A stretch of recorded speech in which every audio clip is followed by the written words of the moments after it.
Sonnet 18. Shall I compare thee to a summer's day? William ഷേക്സ്പിയറുടെ ഏറ്റവും പ്രശസ്തമായ പ്രണയകാവ്യങ്ങളിലൊന്നാണ് Sonet 18. Shakespeare എഴുതിയ 154 സോണറ്റുകളിൽ ആദ്യത്തെ 126 എണ്ണവും ഫെയർ യൂത്ത് എന്നറിയപ്പെടുന്ന ഒരു അജ്ഞാതനായ യുവാവിനെ ഉദ്ദേശിച്ചുള്ളതാണ്. പരമ്പരാഗതമായി ഇറ്റലിയിൽ സ്ത്രീകൾക്ക് വേണ്ടിയായിരുന്നു സോണറ്റുകൾ എഴുതിയിരുന്നത്. ആ രീതിയിൽ നിന്നും തികച്ചും വ്യത്യസ്തമായി ഒരു പുരുഷ സുഹൃത്തിനെ പ്രകീർത്തിച്ചുകൊണ്ട് ഷേക്സ്പിയർ ഇത്തരത്തിൽ സോണറ്റുകൾ എഴുതിയത് അക്കാലത്ത് വലിയ ഒരു മാറ്റമായിരുന്നു.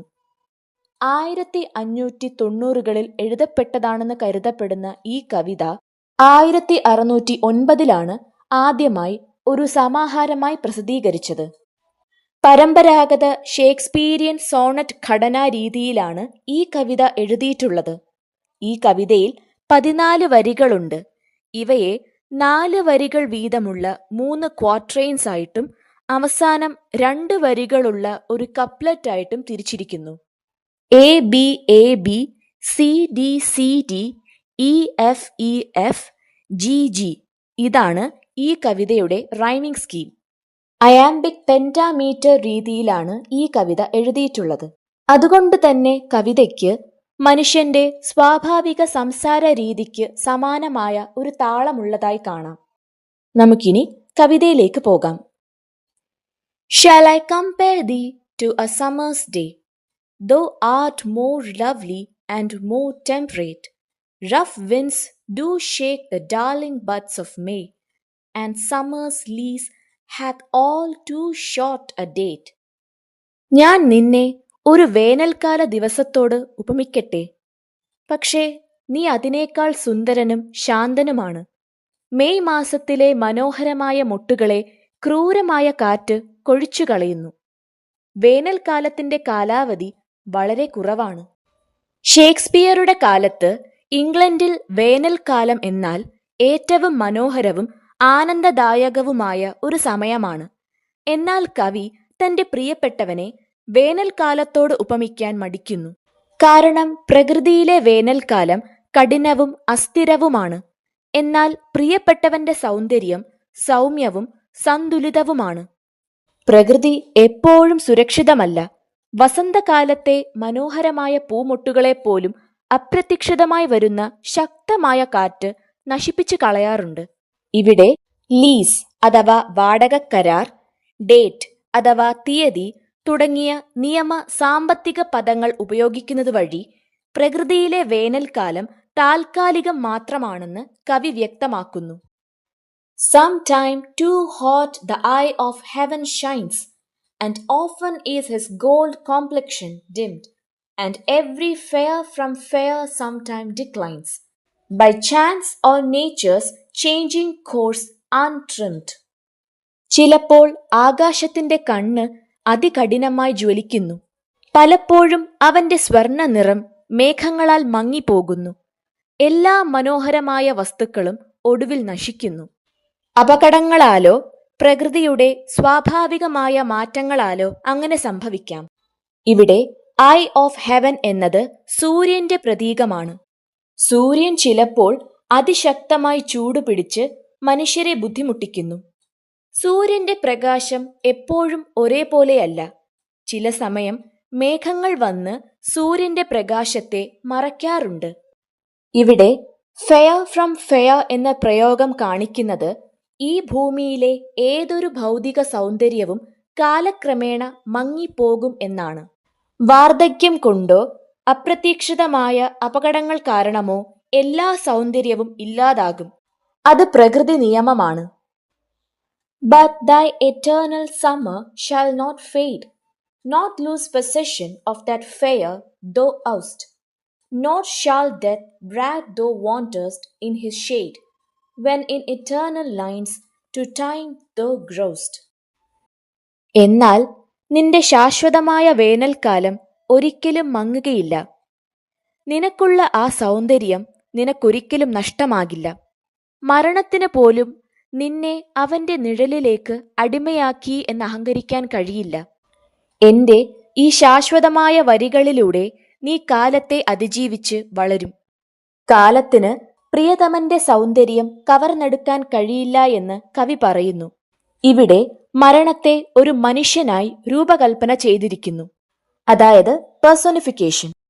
പ്രിയപ്പെട്ടവന്റെ സൗന്ദര്യം പ്രകൃതിയിലല്ല, മറിച്ച് കവിയുടെ കവിതയിലെ വരികളിലാണ് സൂക്ഷിച്ചിരിക്കുന്നത്. അതുകൊണ്ട് തന്നെ അവന്റെ സൗന്ദര്യത്തിന് മരണമില്ല. കവിതയുടെ 9-ാമത്തെ വരിയിൽ വോൾട്ടയെ കാണാം. കവിതയിലെ വഴിത്തിരിവ് എന്നാണ് സാഹിത്യത്തിൽ വോൾട്ട എന്ന പദം കൊണ്ട് അർത്ഥമാകുന്നത്. കവിതയുടെ ആദ്യ ഭാഗത്ത് പറയുന്ന പ്രധാന ആശയത്തിലോ വികാരത്തിലോ നിന്നും പെട്ടെന്നുള്ള മാറ്റത്തെയാണ് വോൾട്ട സൂചിപ്പിക്കുന്നത്. 14 വരികളുള്ള സോണറ്റ് കവിതകളിലാണ് വോൾട്ട പ്രധാനമായും കാണപ്പെടുന്നത്. ഇറ്റാലിയൻ സോണറ്റുകളിൽ 8-ാമത്തെ വരിക്ക് ശേഷവും ഷേക്സ്പിയർ സോണറ്റുകളിൽ അവസാനത്തെ 2 വരികൾക്ക് തൊട്ടു മുമ്പായിട്ടാണ് സാധാരണയായി വോൾട്ട ഉപയോഗിക്കുന്നത്. But thy eternal summer shall not fade, ഈ വരിയിലാണ് കവി വോൾട്ട ഉപയോഗിച്ചിട്ടുള്ളത്. ഈ വരിയിലെ ബട്ട് എന്ന വാക്കിലൂടെ കവിത അതുവരെ പറഞ്ഞിരുന്ന നിരാശയിൽ നിന്ന് പെട്ടെന്ന് വലിയൊരു പ്രതീക്ഷയിലേക്ക് വഴിമാറുന്നതായി കാണാം. ഇതിനെയാണ് കവിതയിലെ വോൾട്ട അഥവാ ടേണിംഗ് പോയിന്റ് എന്ന് വിളിക്കുന്നത്. So long as men can breathe or eyes can see, so long lives this, and this gives life to thee. ഭൂമിയിൽ മനുഷ്യർ ശ്വസിക്കുകയും കണ്ണുകൾക്ക് കാഴ്ചയുണ്ടാവുകയും ചെയ്യുന്നിടത്തോളം കാലം പ്രിയതമന്റെ സൗന്ദര്യം മരണത്തെ അതിജീവിച്ച് വളരും. ഈ കവിത ജീവിക്കും. ഈ കവിത നിനക്ക് അമരത്വം നൽകും. ഭൗതിക ശരീരം മണ്ണടിഞ്ഞാലും ഈ കവിത വായിക്കപ്പെടുന്നിടത്തോളം കാലം പ്രിയപ്പെട്ടവൻ ജനമനസ്സുകളിൽ ജീവിക്കും എന്ന പ്രഖ്യാപനത്തോടെ കവിത അവസാനിക്കുന്നു. ഇനി കവിതയിലെ പ്രധാനപ്പെട്ട പ്രമേയങ്ങൾ അഥവാ തീംസ് ഒന്ന് പരിചയപ്പെടാം. Art and immortality. ഭൗതികമായ സൗന്ദര്യമെല്ലാം കാലക്രമേണ നശിച്ചു പോകുമെങ്കിലും കലയിലൂടെയും കവിതയിലൂടെയും അതിനെ എന്നേക്കുമായി നിലനിർത്താൻ കഴിയും എന്നതാണ് കവിതയുടെ പ്രധാന സന്ദേശം. മനുഷ്യ ശരീരം നശ്വരമാണെങ്കിലും കവിതയിലെ വരികൾക്ക് മരണമില്ല. Superiority to nature. പാശ്ചാത്യ സാഹിത്യത്തിൽ വേനൽക്കാലം അഥവാ സമ്മർ എന്നത് സൗന്ദര്യത്തിന്റെ പരകോടിയായാണ് കണക്കാക്കുന്നത്. എന്നാൽ ഷേക്സ്പിയർ തന്റെ പ്രിയപ്പെട്ടവന്റെ സൗന്ദര്യം വേനൽക്കാലത്തേക്കാൾ മികച്ചതാണെന്ന് വാദിക്കുന്നു. വേനൽക്കാലത്തിന് കഠിനമായ കാറ്റ്, അത്യുഷ്ണം, കുറഞ്ഞ കാലാവധി എന്നീ പോരായ്മകളുണ്ട്. എന്നാൽ പ്രിയപ്പെട്ടവൻ എപ്പോഴും ശാന്തനും മനോഹരനുമാണ്. The irony of vagueness. ഈ കവിതയിൽ പ്രിയപ്പെട്ടവന്റെ കണ്ണുകളെക്കുറിച്ചോ മുടിയെക്കുറിച്ചോ ഉള്ള ഭൗതികമായ യാതൊരു വിവരണവുമില്ല. അതുകൊണ്ട് തന്നെ പല പണ്ഡിതന്മാരും കരുതുന്നത് ഈ കവിത ഒരു വ്യക്തിയോടുള്ള പ്രണയമല്ല, മറിച്ച് കവിതയോട് തന്നെയുള്ള പ്രണയമാണ്. കവിതയ്ക്ക് കവിതയെ തന്നെ അമരമാക്കാനുള്ള ശക്തിയുണ്ടെന്ന് കവി ഇതിലൂടെ സ്ഥാപിക്കുന്നു. Responsibilities of being beautiful. ഷേക്സ്പിയറുടെ ആദ്യത്തെ 17 സോണറ്റുകൾ പ്രിയപ്പെട്ടവനോട് കുട്ടികളുണ്ടാകാനും അതിലൂടെ സൗന്ദര്യം നിലനിർത്താനും ആവശ്യപ്പെടുന്നവയായിരുന്നു. എന്നാൽ 18-ാമത്തെ ഈ സോണറ്റിലെത്തുമ്പോൾ കവി ആ ചിന്ത മാറ്റുന്നു. കുട്ടികളില്ലെങ്കിലും തന്റെ കവിതയിലൂടെ പ്രിയപ്പെട്ടവന്റെ സൗന്ദര്യം വരും തലമുറകളിലേക്ക് കൈമാറാൻ കഴിയുമെന്ന് കവി തിരിച്ചറിയുന്നു. Subversion of tropes.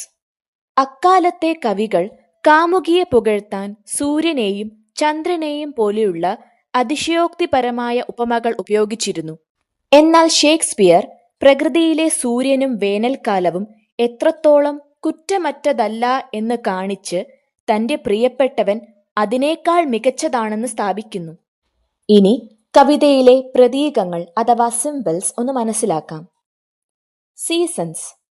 മനുഷ്യ ജീവിതത്തിന്റെ വിവിധ ഘട്ടങ്ങളെ, അതായത് യൗവനം, വാർദ്ധക്യം, മരണം എന്നിവയെ സൂചിപ്പിക്കാൻ കവി സീസൺസ് അഥവാ ഋതുക്കളെ ഉപയോഗിക്കുന്നു. വേനൽക്കാലം യൗവനത്തിന്റെ പ്രതീകമാണ്. The sun. സൂര്യനെ ആകാശത്തിന്റെ കണ്ണ് എന്ന് കവി വിളിക്കുന്നു. എലിസബത്തൻ ജ്യോതിഷപ്രകാരം പ്രകൃതിയുടെ നിയന്ത്രണം ദൈവത്തിലും ഗ്രഹങ്ങളിലുമാണ്. സൂര്യന്റെ സൗന്ദര്യം പോലും മങ്ങാം, എന്നാൽ സൗന്ദര്യം മങ്ങില്ല. Flowers and trees. മെയ് മാസത്തിലെ മനോഹരമായ പൂമൊട്ടുകൾ കാലത്തിന്റെ മാറ്റത്തിൽ കൊഴിഞ്ഞു പോകുന്ന ജീവിതത്തിന്റെ താൽക്കാലിക അവസ്ഥയെ സൂചിപ്പിക്കുന്നു. ഇനി കവിതയിൽ ഉപയോഗിച്ചിട്ടുള്ള ചില പോയറ്റിക് ഡിവൈസസ് ഒന്ന് നോക്കാം. മെറ്റഫർ. സൂര്യനെ ഐ ഓഫ് ഹെവൻ എന്നും സൂര്യന്റെ പ്രകാശത്തെ ഗോൾഡ് കോംപ്ലക്ഷൻ എന്നും വിശേഷിപ്പിച്ചത് മെറ്റഫറിന്റെ ഉദാഹരണമാണ്. പെർസോണിഫിക്കേഷൻ. മരണത്തിന് അഹങ്കരിക്കാൻ കഴിയില്ല എന്ന് പറയുന്നതിലൂടെ മരണത്തെ ഒരു മനുഷ്യനായി കവി ചിത്രീകരിക്കുന്നു. So long lives this and this gives life to thee. ഈ അവസാന വരികൾ കവിതയുടെ ആത്മാവാണ്. പ്രകൃതിയുടെ നിയമങ്ങളെപ്പോലും തോൽപ്പിക്കാൻ കലയ്ക്ക് സാധിക്കുമെന്ന് കവിയുടെ ഉറച്ച വിശ്വാസമാണ് കവിതയുടെ വിജയത്തിന് കാരണം. ഈ കവിതയുടെ ഇംഗ്ലീഷ് സാരാംശം ഞാൻ ഡിസ്ക്രിപ്ഷൻ ബോക്സിൽ കൊടുത്തിട്ടുണ്ട്. എല്ലാവർക്കും ഈ വീഡിയോ സഹായപ്രദമായി എന്ന് ഞാൻ വിശ്വസിക്കുന്നു. Thank you.